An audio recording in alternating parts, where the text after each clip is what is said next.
ఉన్న జుట్టు బార్లు బార్లు పెరక్కపోయినా పర్లేదు. కనీసం ఊడకుండా ఉంటే చాలు అనుకున్న వాళ్ళు ఖచ్చితంగా ఈ హెయిర్ ఆయిల్ అయితే ఒక్కసారి ట్రై చేయండి.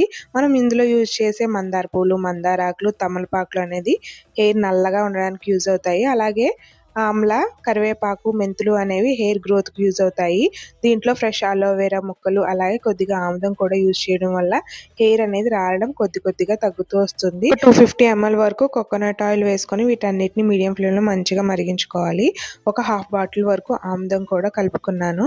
వీటన్నిటిని వేసుకున్న తర్వాత బాగా చల్లారిన తర్వాత విటమిన్ ఈ క్యాప్సూల్స్ ఉంటాయి కదా, వాటిని ఒక హాఫ్ షీట్, ఒక 5-6 వరకు కూడా వేసుకొని మంచిగా వడగట్టుకొని 2-3 మంత్స్ రెగ్యులర్‌గా యూజ్ చేస్తే గ్రోత్ అనేది మనకే తెలుస్తుంది. తలకు పెట్టుకునే ఆయిల్‌తో పాటుగా మంచిగా హెయిర్ గ్రోత్ అవ్వడానికి ప్రోటీన్ లడ్డూస్ కూడా తీసుకున్నట్లయితే డైలీ ఒకటి హెయిర్ అనేది బాగా గ్రోత్ అవుతుంది. వాటికి సంబంధించిన ప్రోటీన్ లడ్డు కూడా కింద ట్యాగ్ చేస్తున్నాను. దాని మీద క్లిక్ చేస్తే ఫుల్ వీడియో వస్తుంది.